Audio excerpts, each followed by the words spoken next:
he broke a good habit. He corrupted my good kindness, my bid. And y'all, I'm like a little bit older, so I hope, I really do, I kind of feel bad now. I feel like I've been counting on mine. I'm kidding. But see, the deal is that Mike, he really did. He really did. Everybody tracking with me? Yeah. Hey, give me this look. Am I like really mean right now? She's about to hurt you right now. Is everybody shake your head? Everybody with me? Backseat drivers. Mike. And so, but anyway, and see the thing about it was, it's the same way in life. Who you allow in your life will determine where you go and how the trip is. Who you let ride with you, who you let talk to you, who you let speak into your life, who you let give you advice, who you talk to late night on the phone, all this kind of stuff, they are a determining factor in where you go and how the trip is going to be on the way there. See, backseat drivers. You see, everybody in here's got backseat drivers in your life. Everybody got backseat drivers. And you see, part of the thing, part of reaching the destination, part of living out the destiny that God has for our life is knowing when to dump the backseat drivers. Let those brothers out of the car. You see, I remember when I got saved.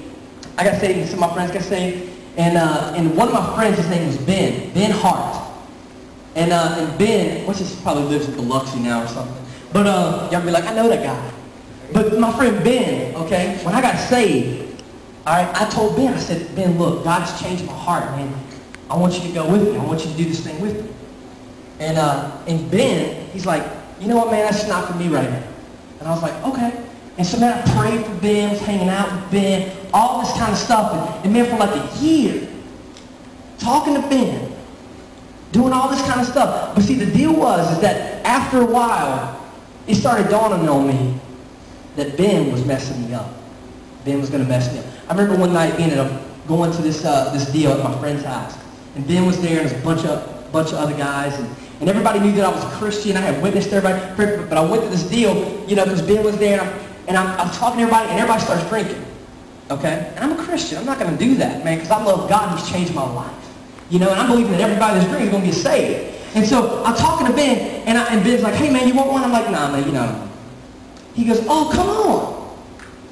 come on, what's up? But the little Christian, when he starts giving me a little bit of, you know, hard. And I said, well, how'd you start flying? He goes, well, I was in the Air Force. And I was like, oh, dude, that's cool. I was like, man, I mean, did you ever, like, fight? And he's like, yeah, I fought in, the guy was 6 said, yeah, I fought in Vietnam. And I was like, really? And he starts telling me about being up there in the plane and, like, fighting with these, you know, different people, the North Koreans and whatever. And man, friends getting shot down and all this kind of stuff. And he's telling me this whole story about, you know, about what it is to be a pilot. And so I start talking to him, and I'm like, you know, what is it like? I mean, you have to go through physicals, and he's telling me about these physicals he's got to take and all this kind of stuff. And so as I start talking to this guy, he keeps mentioning his co-pilots. And I said, well, hey, let me just stop right there. Let me ask you a question. I said, how many co-pilots do you have with you when you fly, like, for Delta? And he said, usually I have 3, maybe 4 other guys. Got a navigator, who's considered a co-pilot. I got a co-pilot, and I got another guy in case if something happens to somebody, they can take their place. And so I was like, wow. I said, so what exactly did these guys do? He said, well, there's so many knobs, there's so many gauges, there's so many things going on that I can't personally see them all. The thing is too big for me to read everything, to know everything that's going on. He said, so one of them helps me read the gauges and does everything I tell him, and the other one, he's the navigator. I have one co-pilot, and he maps out the direction on where we need to go. If we're going to Atlanta, he's going to make sure we get to Atlanta. If we're going to Baltimore, he's going to make sure that we're getting to Baltimore. And I'm like, wow. I'm like, man, that's pretty cool. He goes, yeah. He goes, he starts telling me, he says, co-pilots, I mean, really, they can make or break a pilot. He said, if I got a good team with me, he said, then we'll never mess up. We'll never have a mistake. I'll get paid more money. The whole deal. All because of co-pilot. He said, honestly, I couldn't do anything I do without a good co-pilot. He said, and then he starts telling me, about flying planes when he was in the Air Force. And he said, I can't tell you how many of my friends that I went to training with and all this kind of stuff, we fought. He said, I can't tell you, I mean, I saw a lot of them go down. A lot of them get shot down. A lot of them got killed, you know.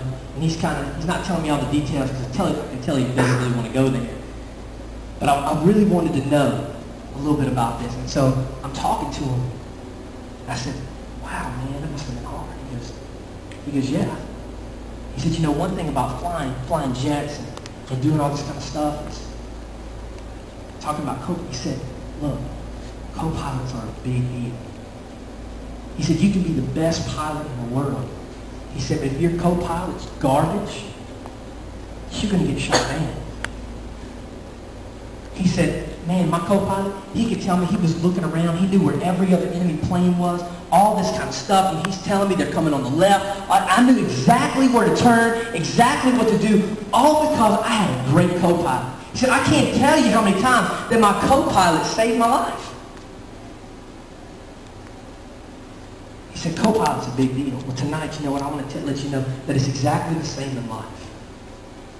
If you got good co-pilots around you, and they can tell you, hey, Ishmael, bro, there's something coming up, man. You don't need to mess with that. Hey, you don't need to mess with it. All this kind of stuff. Good co-pilots, they look out for you, and they look in areas that